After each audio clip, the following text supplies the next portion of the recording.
থেকে 1 বছর আগে ওই বাগানের পাশ দিয়া 2 জন ইহুদি পণ্ডিত যাইতেছে। ওরা আপনার এই গুহা দেইকা একজন আরেকজনকে কয়, তাওরাত কিতাবে এই গুহার কথাই বলা হয়েছে, যেই গুহায় আখেরি নবী মদিনায় হিজরত করার সময় 3 দিন কাটাইবেন। এই কথা আমি সাবধানে শুনেছি। শোনা মাত্রই আমি আমার বাসস্থান পরিবর্তন করে এই গুহার মধ্যে চলে এসেছি আপনার নূরানি বরকতি চেহারা দেখার জন্য। কিন্তু আপনার আবু বকর পা দিয়ে আমার মুখটা আটকায় রাখছে গো নবী। আমার আজকে দীর্ঘদিনের মনের আশা পূরণ হইতে চলছে, অথচ আবু বকরের কারণে আমি পারতেছি না। বাধ্য হয়ে আমি কামড় দিছি গো নবী। ও গো নবী, আপনার নুরানি চেহারা দেখার জন্য আল্লাহ নবী পবিত্র লব মুবারক আবু বকর সিদ্দিকের পায়ে লাগায় দিলেন। সাথে সাথে সাপের বিষ পানি হয়ে গেল।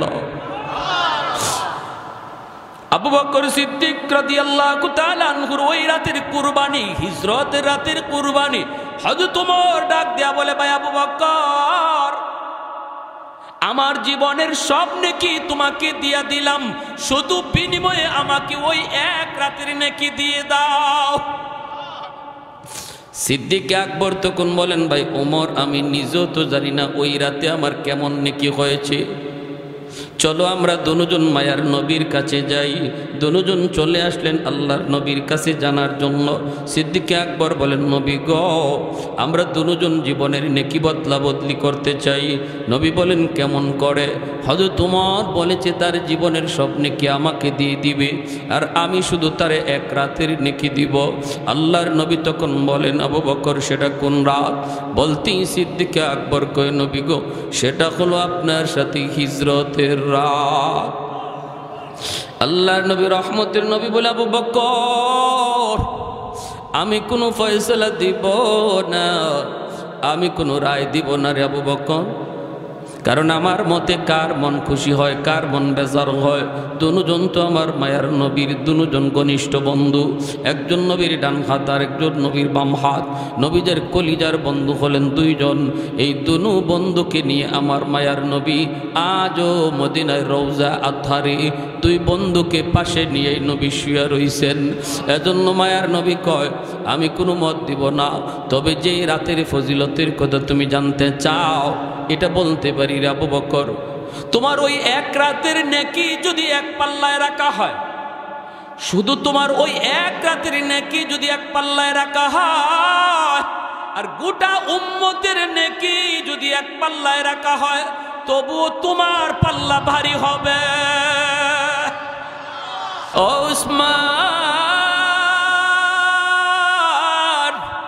যদিও তুমি ধনী, দুনিয়া থাকতে জান্নাতের সার্টিফিকেট পেয়েছো, তোমার কাছ থেকে সহযোগিতার সাহায্য নিয়ে যেই গরিব সাহাবীরা দুনিয়াতে চলছে, যারা তোমার সাহায্য পায়া চলছে, খাইছে, এরাও তুমি উসমানের 500 বছর আগেই জান্নাতে ঢুকবে।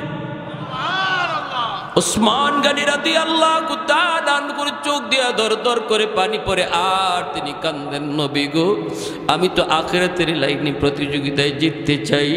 দুনিয়ার সম্পদ যদি আমাকে যদি পিছনে ফেলায় দেয় জান্নাতে যাওয়ার প্রতিযোগিতায়, এই সম্পদ দিয়ে আমি কি করব গো নবী? সম্পদ আমি কমাবো কেমনে? আল্লাহর নবী কয়, সম্পদ কমবে না যতদিন পর্যন্ত তুমি দান সদকা বাড়াইবা। যেইবারে যেই হারে তুমি দান করো, এই হারে যদি তুমি দান করতে থাকো, সম্পদ কমবে না, বরং বাড়বে। আর যদি সম্পদ কমাইতে চাও, দান করা বন্ধ করে দাও, সম্পদ কমে যাবে। সুবহানাল্লাহ। আমরা তো মনে করলে দান করলে সম্পদ কমে, আর নবী বলতেছেন দান করলে সম্পদ বাড়ে। আল্লাহ বলেন দান করলে সম্পদ বাড়ে। ইয়ামহাকুল্লাহুর রিবা ওয়া ইউরবিস সাদাকাত। আল্লাহ বলেন সুদ খাইলে তোমরা দেখো সম্পদ বাড়ে, আমি আল্লাহ দেখি সুদ করে সম্পদ কমে। আর দান করলে তোমরা দেখো সম্পদ কমে, আর আমি আল্লাহ দেখি বাড়ে। এইবার আল্লাহ নবীকে উসমান গনি কয়, ইয়া রাসূলুল্লাহ, ওগো নবী, আমি তো সম্পদের হক আদায় করলাম, কেন, কি জন্য আমাকে পরে জান্নাতে যাওয়া লাগবে? আল্লাহ নবী কো, আমার বুঝে আসে না। মায়ার নবী দয়ার নবী তখন বলেন, ওসমান তুমি বুঝতে চাও বুঝি? বলে, ইয়া রাসূলুল্লাহ, আমি বুঝতে চাই গো নবী, কেন, কি জন্য, আমার ভুলটা কি, আমার অপরাধটা কি? নবী কয়, ওসমান রে, কোনো অপরাধ নাই, এটা আমার আল্লাহর ইনসাফ, অপরাধ তোমার কিছু না। তাও আমি তোমাকে আর একটু ভালো করে বুঝাই। এই বইলেই মায়ার নবী মসজিদে নববীতে সাহাবায়ে কেরাম ভরপুর। আল্লাহ নবী বলে, উসমান তুমি দাঁড়াও। সাহাবায়ে কেরামের মাঝখান থেকে উসমান গনি রাদিয়াল্লাহু তাআলা আনহু তিনি দাঁড়ালে পরে নবী জিজ্ঞেস করেন, উসমান রে, আজ সারাদিন তুমি কি খাইছো? আমি নবীর একটু হিসাব দাও। উসমান গনি কয়, নবী গো, ঘুম থেকে ওইটা বাসি রুটি খাইছি, নাস্তার সময় নাস্তা করেছি, আবার দুপুর বেলা পোনা গোশত রুটি খাই আপনার কাছে এসেছি। আল্লাহর নবী রহমতের নবী বলেন, ওসমান তুই এবার তুমি বসো, একদিনের হিসাব আমি নবী তোমার কাছ থেকে চাইলাম।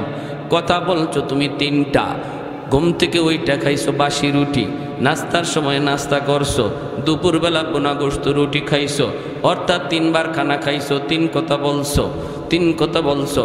এইবার তুমি বসো। ওসমান গনিরে তিনি বসায় দিলেন। এরপরে নবী বলেন, আমার গরিব সাহাবীদের ভিতরে আমার আব্দুল্লাহ ইবনে মাসউদ কই রে, আমার আব্দুল্লাহ ইবনে মাসউদ একটু দাঁড়াও, আমি নবীর কাছে বলো, আজ সারা দিন তুমি কি খাইছো? সাহাবায়ে কেরামের ভিতরে গরিব সাহাবী আব্দুল্লাহ ইবনে মাসউদ এক কোনার ভিতরে তিনি বসে বসে আমার নবীর নসিহত শুনতেছিলেন। ওই অবস্থায় মায়ার নবী ডাক দেখো, আব্দুল্লাহ দাঁড়াও। আব্দুল্লাহ ইবনে মাসউদ তিনি দাঁড়াইছেন। মায়ার নবী তখন বলতেছেন, আব্দুল্লাহ, আজ সারা দিন তুমি কি খাইছো? একটু হিসাব দাও, একদিনের হিসাব আমি চাইছি। আব্দুল্লাহ ইবনে মাসউদ কথা বলেন না, মুখ থেকে কথা বের হয় না, চোখ থেকে দর দর করে পানির ফোঁটা পড়তেছে। আমার মায়ার নবী আবারও জিজ্ঞাসা, আব্দুল্লাহ, আমি নবী সব জানি, এরপরও তোমার মুখ থেকে শুনতে চাই রে, আমার উসমান রে বোঝানোর জন্য। সুবহানাল্লাহ। এ আব্দুল্লাহ, একটু নিজের মুখে বলো, আজ সারাদিন তুমি কি খাইছো? আব্দুল্লাহ ইবনে মাসউদ চোখের পানিটা মুইছে বলতেছে, নবী গো, যদি আপনি আমাকে প্রশ্ন না করতেন আমি কাউকে কিছু বলতাম না গো নবী। আমার পেটে এখন ক্ষুধা নাই, এতক্ষণ আমি অস্থির ছিলাম, কিন্তু আপনার নুরানি চেহারা দেখা মাত্রই আমার পেটের ক্ষুধার কথা আমি ভুলে গেছি। ওগো নবী, আজ সারাদিনে আমি একটা খেজুরও পাই নাই। আল্লাহ নবীর চোখ থেকে দর দর করে পানি পড়ে, সাহাবায়ে কেরামের চোখ থেকে পানি পড়ে। এত বড় জলিলুল কদর সাহাবী আব্দুল্লাহ ইবনে মাসউদ রাদিয়াল্লাহু তাআলা আনহু চোখ থেকে দর দর করে সবার পানি পড়ে। আল্লাহ নবী রহমতের নবী বলেন, আব্দুল্লাহ বসো। এইবার নবী বলেন, ওসমান, হিসাব নিতে চেয়েছো, হিসাবটা তোমার একটু বুঝায় বলি রে ওসমান, শোনো, একদিনের হিসাব তোমার কাছ থেকে নিছি, কথা কইছো তিনটা। আমার আব্দুল্লাহ একদিনের হিসাব দিছে এক কথায়, তুমি কথা কইছো তিন কথা। আব্দুল্লাহ হিসাব দিছে এক কথা। হাসরের ময়দানে আমার আল্লাহ সমস্ত হাসরবাসী মানুষের কাছ থেকে 5টা প্রশ্নের জবাব না পাওয়া পর্যন্ত কদম সামনে বাড়াইতে দিবে না। এর ভিতরে একটা প্রশ্ন হলো, বিমালিহি মিন আইনা ইকতাসাবাহু ওয়া ফিমা আনফাকাহু, সম্পদ তুমি কোন পথে কামাই করেছ, কোন পথে সম্পদ ব্যয় করেছ, এই হিসাবটা আল্লাহ সবার কাছ থেকে নিবে। ও ওসমান, সম্পদ তোমার বেশি হওয়ার কারণে আল্লাহ পাক যখন হিসাব নিবে, সম্পদ তুমি হালাল পথে কামাই করেছো, হিসাব তোমার ওকে, কিন্তু বেশি হওয়ার কারণে টাইম লাগবে বেশি। একদিনের হিসাব দিতে তুমি 3 কথা কইছো, সময়ও লাগছে তোমার বেশি। আব্দুল্লাহ এক কথায় জবাব দিয়ে দিছে, সময় লাগছে তার কম। হাসরের ময়দানে ধনীদের সম্পদ বেশি হওয়ার কারণে হিসাব দিতে সময় লাগবে বেশি। আল্লাহ তখন পিছনে তাকায় দেখবে গরিব দাঁড়ায় রইছে। আল্লাহ তখন কইব তুই বাইপাস চইলা আয়। ধনীর সম্পদ বেশি হওয়ার কারণে তার সময় লাগতেছে বেশি, কিন্তু বান্দা তোমার তো সম্পদ কম ছিল, তুমি কম কথায় জবাব দিবা। ধনীর পিছনে থাকলে তোমার কষ্ট হবে। আল্লাহ গরিবদেরকে বলবে বাইপাস হিসাব দিতে চলে আসো। গরিবরা বাইপাস আল্লাহর কাছে হিসাব দিয়া, অল্প সম্পদ অল্প কথায় জবাব দিয়া, তোমাদের হিসাব দেওয়ার টাইমের আগেই গরিব 500 বছর আগে জান্নাতে ঢুকে যাবে। আহাদুল লাইসা কামিসলি সামাদুল লাইসা কাফাদলি লিমানিল মুলকু তুগু ই তু সাজাওয়ার খুদাই তো খুদাবন্দে আমি নি তো খুদাবন্দে জাসারি তো খুদাবন্দে জমি নি তো খুদাবন্দে সমাই তু রহিমি তু করিমি তু সমিঈ তু বসিরি তু মুইজ্জি তু মুদিল্লি তু মালিকিল আরশি বাজাই বরি আজ খুরদন ও খুফতন বরি আজ তোহমত মরদন বরি আজ ভীম উমিদি বরি আজ রঞ্জ বালাই। আল্লাহু আকবার। আলা ইন্না আউলিয়া আল্লাহ লা খাউফুন আলাইহিম ওয়ালা হুম ইয়াহজানুন আল্লাযীনা আমানু ওয়া কানু ইয়াত্তাকুন। এজন্য রে আমার ভাই বলতেছিলাম, আল্লাহ পাক কয় বান্দারে তুমি যদি মুত্তাকি হতে পারো তোমার জীবনে কোনো ভয় নাই, কোনো চিন্তা নাই। মুত্তাকি কেমনে হইতে হয়? ঈমান এবং তাকওয়ার দ্বারা। ঈমান এবং আল্লাহর ওলি কেমনে হইতে হয়? ঈমান আর তাকওয়ার দ্বারা। তাকওয়া কেমনে হাসিল করতে হয়? একটা আমল হলো পবিত্র রমজান মাসে রোজা রাখার দ্বারা। রমজানের রোজা রাখার দ্বারা রোজাদার তাকওয়াওয়ালা হয়। কি হয়? কাকে বলে? আল্লাহর ভয়ে গুনাহ ছেড়ে দেওয়াকে তাকওয়া বলে। আল্লাহর ভয়ে গুনাহ ছেড়ে দেওয়াকে তাকওয়া বলে। কেমনে রোজায় আল্লাহর ভয়ে গুনাহ ছাড়ায়? একজন রোজাদার দিনের বেলা দরজা বন্ধ করেও কখনো খায় না, পানি পান করে না। রোজাদার রোজা রাখলো শুধুমাত্র আল্লাহর জন্য রাখে, মানুষকে দেখানোর জন্য কোনো রোজা রাখে না। যদি মানুষকে দেখানো তার উদ্দেশ্য হতো তাহলে দরজা বন্ধ করে রোজাদার পানি খাইতে পারত, দরজা বন্ধ করে খানা খাইতে পারত, ঠিক না? কিন্তু প্রচন্ড তৃষ্ণা, এরপরও খায় না, পানি পান করে না। হাতের সামনে ঠান্ডা পানি, প্রচন্ড তৃষ্ণা, এরপরও না না। ভালো করে দেখতেছে দরজা বন্ধ, কেউ দেখবে না, কেউ দেখবে না। পানি পান কইরা দরজা কইলা মানুষের কাছে যাইয়াই নিজেকে রোজাদার প্রকাশ করতে পারবে, কেউ বুঝবেও না। ইফতারের সময় ইফতারে শামিল হবে, কেউ বুঝবে না সে রোজা ভাঙছে। এরপরও রোজাদার না না, এরপরও সে রোজা ভাঙে না। দরজা বন্ধ করো, পানি পান করে না। দরজা বন্ধ করো, পেটের ক্ষুধায় কিছু খায় না, শুধুমাত্র কারে ডরাইয়া। আর একটু জোরে কোন? কারে ডরাইয়া। আল্লাহ পাক রব্বুল আলামিন কয় বান্দারি রোজা তোমারে কি শিখায় গেল? রোজা তোমারে শিখায় গেল দরজা বন্ধ করলো আমি আল্লাহ দেখি, কেউ না দেখলো আমি আল্লাহ দেখি। রাতের অন্ধকারে কেউ না দেখলো আমি আল্লাহ দেখি। এই সবকটা রমজানের রোজা তোমারে শিখায় গেছে। আর এই জন্যই তুমি দরজা বন্ধ করো, কিছু খাও নাই। অন্ধকার হয়ে গেছে, এরপরও কিছু খাও নাই। না না না না, তোমার দিলের ভিতরে ছিল আমার আল্লাহ আমাকে দেখে, আমার আল্লাহ আমাকে দেখে। আমার বয়ে তুমি হালাল জিনিস থেকেও বিরতি ছিল, অথচ এই খানা 11 মাস তোমার জন্য দিনের বেলা খাওয়া বৈধ ছিল। পানি পান করো 11 মাস তোমার জন্য বৈধ ছিল। স্ত্রীর কাছে যাওয়াও তোমার জন্য বৈধ ছিল। বৈধ জিনিসটাও আমি আল্লাহর ভয়ে তুমি পান করো নাই, আমি আল্লাহর ভয়ে তুমি খাও নাই। বৈধ কাজটা থেকেও তুমি আমার ভয়ে দূরে ছিলা। এই রোজা তোমার শিখে গেছে বান্দা। এইবার তুই 11টা মাস আমার আল্লাহ যেই সমস্ত বিষয়গুলা অবৈধ করছে, যেই সমস্ত জিনিসগুলা তোমার জন্য হারাম করেছে, ওই হারাম বিষয়গুলা থেকে নিজের দূরে রাখো। কারণ রোজাতে তুমি শিখেছ, সবক দিয়েছ, সব অবস্থায় আমার আল্লাহ দেখি। অতএব ড্রয়ারের নিচ দেওয়া সুদ খাওয়া যাবে না, ঘুষের টেকা নেওয়া যাবে না, অন্ধকার হইল জিনা বেবিচার করা যাবে না, অন্ধকার রাতের রজনীতে কারো ডাব চুরি করা যাবে না।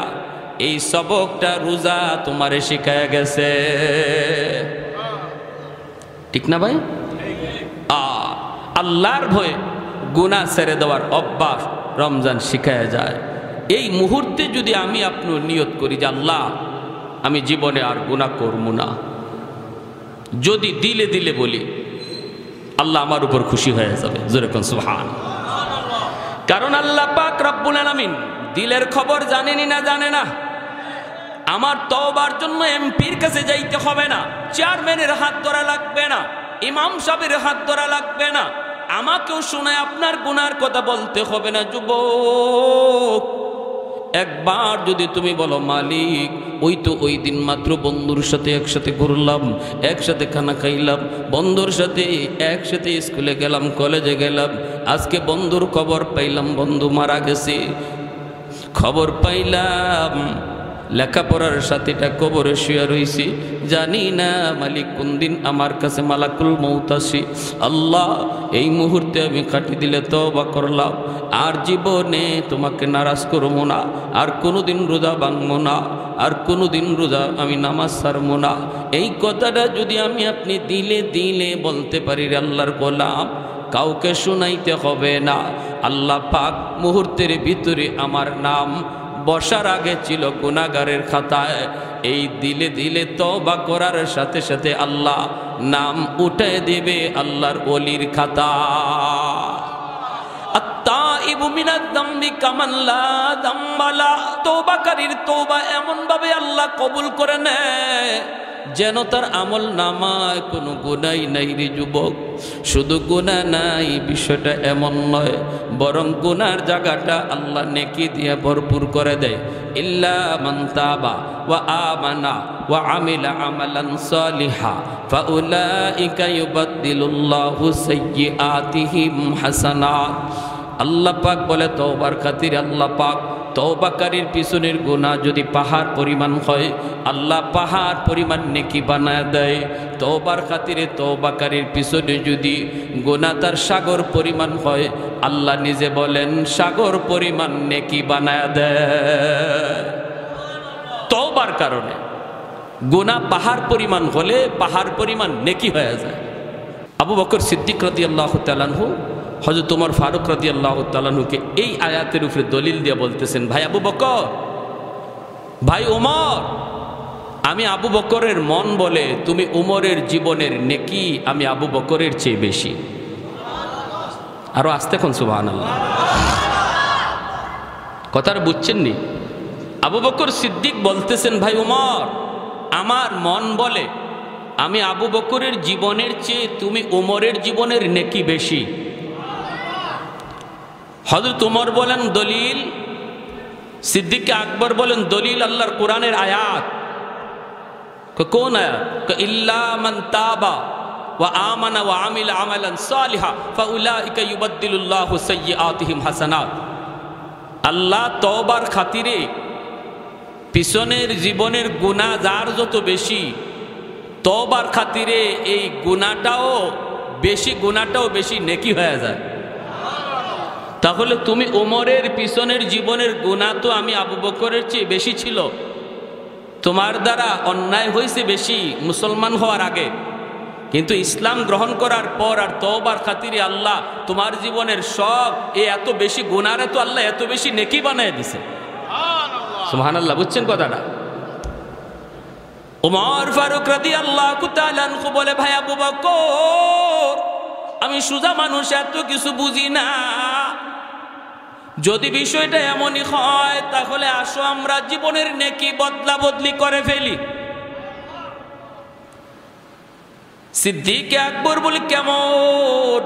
হযরত ওমর বলেন আমি আমার জীবনের সব নেকি তোমাকে দিয়া দিব, আর তুমি শুধু তোমার জীবনের সব নেকি লাগবে না, শুধু এক রাতের নেকি আমাকে দিয়ে দাও।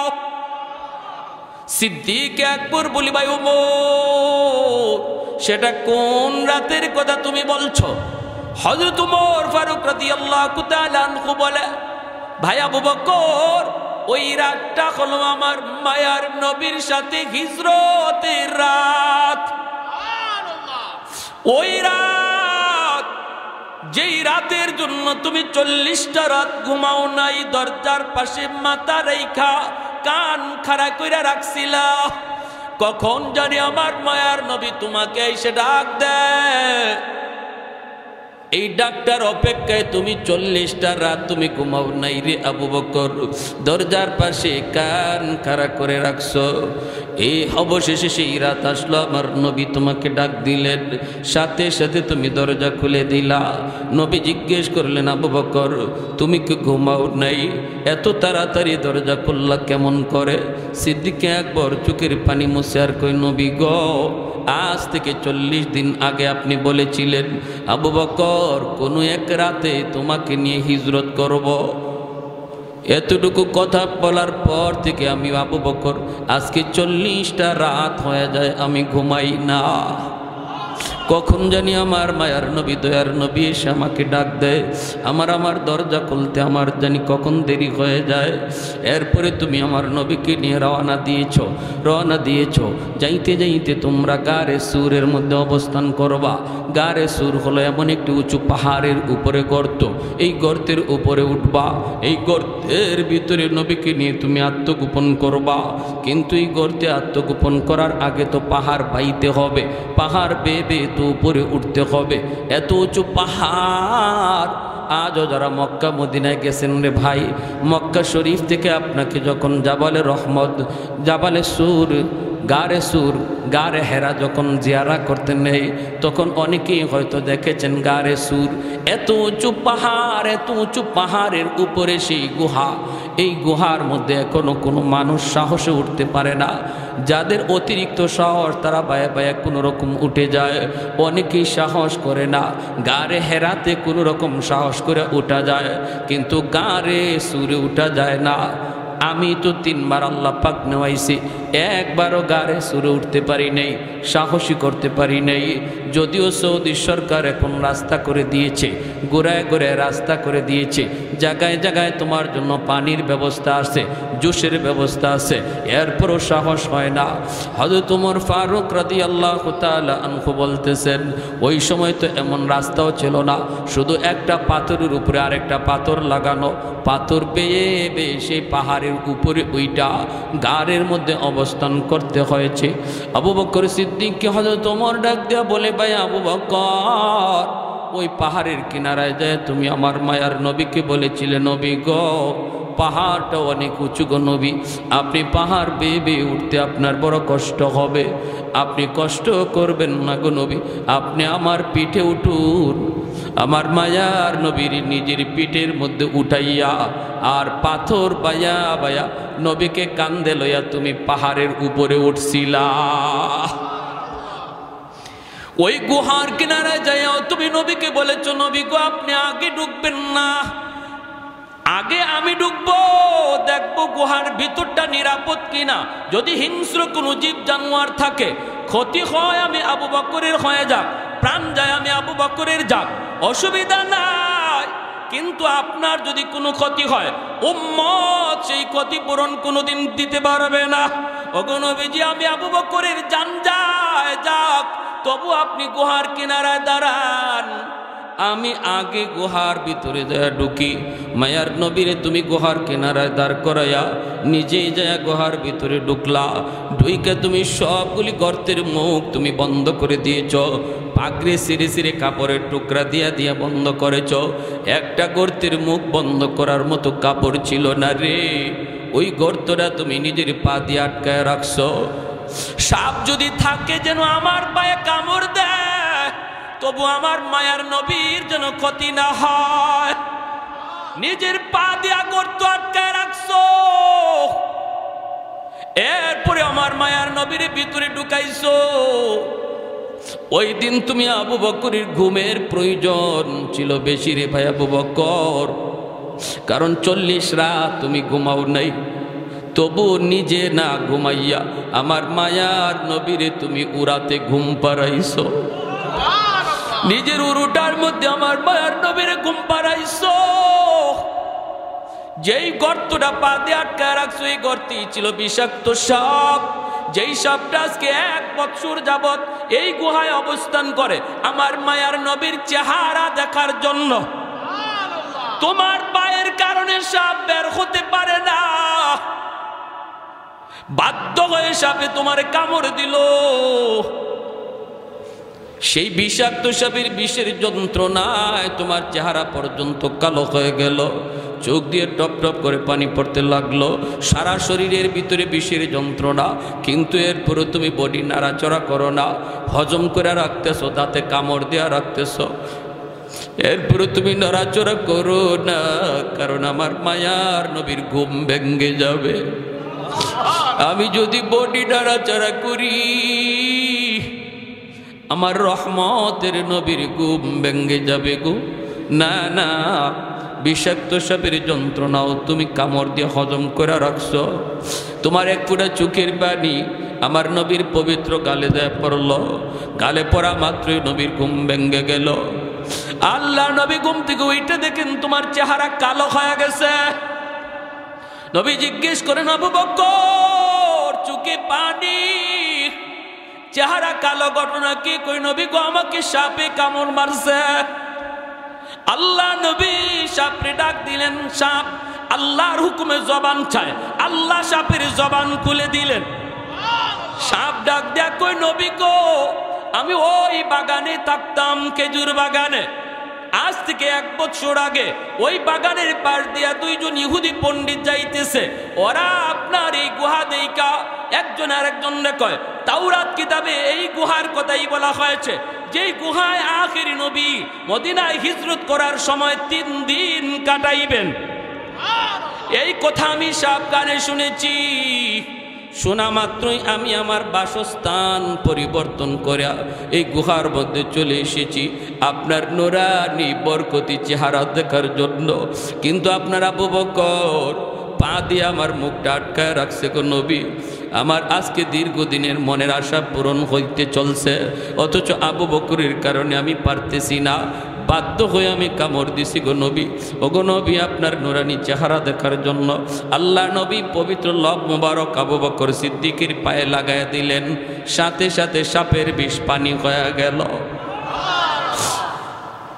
আবু বকর সিদ্দিক রাদিয়াল্লাহু তাআলা আনহুর ওই রাতের কুরবানি, হিজরতের রাতের কুরবানি, হযরত ওমর ডাক দেয়া বলে, ভাই আবু বকর আমার জীবনের সব নেকি তোমাকে দিয়া দিলাম, শুধু বিনিময়ে আমাকে ওই 1 রাতের নেকি দিয়ে দাও। সিদ্দিক আকবর তখন বলেন, ভাই ওমর আমি নিজেও তো জানি না ওই রাতে আমার কেমন নেকি হয়েছে, চলো আমরা দুজন মায়ার নবীর কাছে যাই। দুজন চলে আসলেন আল্লাহর নবীর কাছে জানার জন্য। সিদ্দিক আকবর বলেন, নবী গো আমরা দুজন জীবনের নেকি বদলা বদলি করতে চাই। নবী বলেন, কেমন করে? হযরত ওমর বলেছে তার জীবনের সব নেকি আমাকে দিয়ে দিবে, আর আমি শুধু তারে 1 রাতের নেকি দিব। আল্লাহর নবী তখন বলেন, আবু বকর সেটা কোন রাত? বলতেই সিদ্দিক আকবর কয়, নবী গো সেটা হলো আপনার সাথে হিজরতের রাত। আল্লাহর নবী রহমতের নবী বলে, আবু বকর আমি কোনো ফয়সালা দিব না, আমি কোনো রায় দিব না রে আবু বকর, কারণ আমার মতে কার মন খুশি হয় কার মন বেজার হয়। দুজন তো আমার মায়ার নবীর দুজন ঘনিষ্ঠ বন্ধু, একজন নবীর ডান হাত আর একজন নবীর বাম হাত। নবীদের কলিজার বন্ধু হলেন 2 জন। এই 2 বন্ধুকে নিয়ে আমার মায়ার নবী আজও মদিনায় রওজা আধারে 2 বন্ধুকে পাশে নিয়ে নবী শুয়ে রইছেন। এজন্য মায়ার নবী কয়, আমি কোনো মত দিব না, তবে যেই রাতের ফজিলতের কথা তুমি জানতে চাও এটা বলতে পারি রে আবু বকর। তোমার ওই 1 রাতের নেকি যদি 1 পাল্লায় রাখা হয়, শুধু তোমার ওই 1 রাতের নেকি যদি 1 পাল্লায় রাখা হয়, আর গোটা উম্মতের নেকি যদি 1 পাল্লায় রাখা হয়, তবুও তোমার পাল্লা ভারী হবে। सिद्दीक तेरा नाम से इस्लाम रहेगा, सिद्दीक तेरा नाम से इस्लाम रहेगा, दुनिया की सदाकत में तेरा नाम रहेगा, दुनिया की सदाकत में तेरा नाम रहेगा।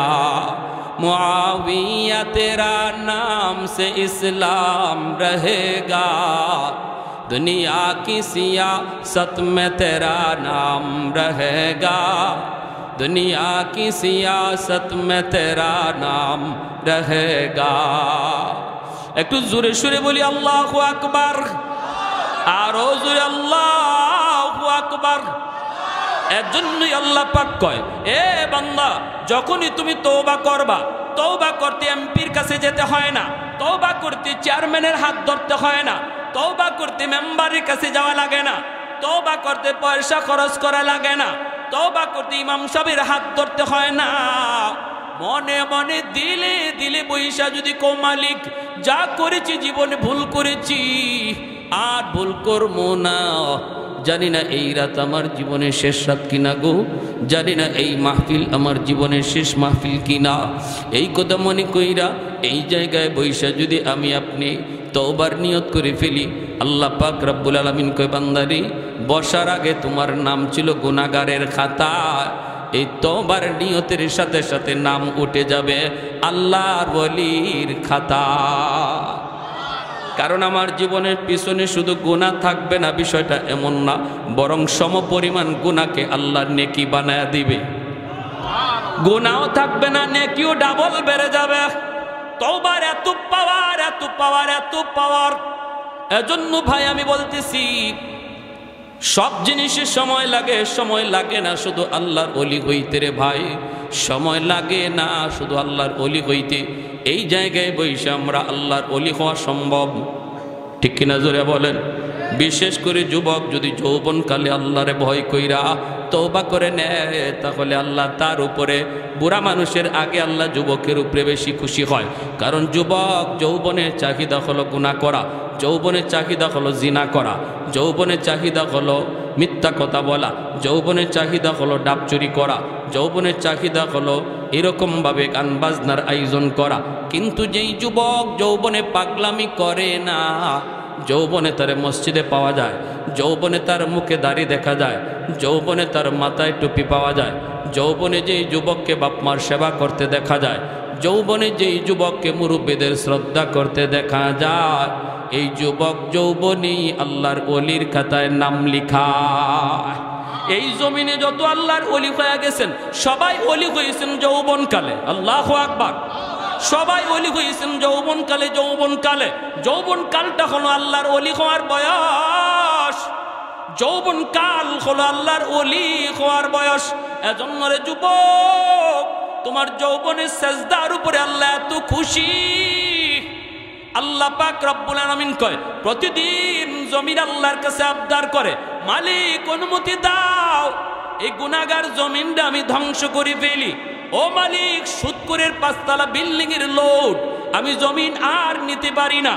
ওই যে গুনাহগারের পায়ের আওয়াজ, জিনাকুরের পায়ের আওয়াজ, মদকুর গাঞ্জাকুরের পায়ের লোড আমি জমিন আর নিতে চাই না। আসবিরু ইলা মাতা আসবিরু, আর কত আমি ধৈর্য ধরব, আর কত ধৈর্য ধরব। আল্লাহ পাক কইরে জমিন চুপ কর। এই জমিনের ভিতরে আমি আল্লাহ দেখি কেমন অন্যায় হয়, কেমন অত্যাচার হয়, কেমন জুলুম হয়, কেমন গুনাহ হয়, এরপর আমি কেন ধরি না জানুনি? এরে জমিন, এই জমিনের ভিতরে আমি আল্লাহ আমার কিছু বান্দা বান্দি বানাইছি, এদেরকে আমি আল্লাহ বড় আদর করে বানাইছি।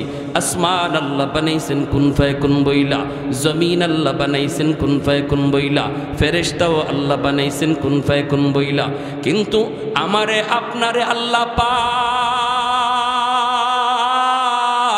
কুন ফায়াকুন বইলা বানায় নাই।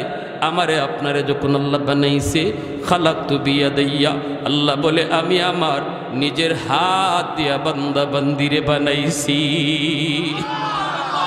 কারণ এই চেহারার মধ্যে এত দামি কপাল, ওই কপাল দিয়া বান্দা আমার কুদ্দুতি কদমে সেজদা দিবে। এই কপালটার এত দাম, এত দাম। এই কপাল ফেরেশতাদের হাতে বানাইলে হয় না, এই কপাল কুন ফায়াকুন বললে হয় না।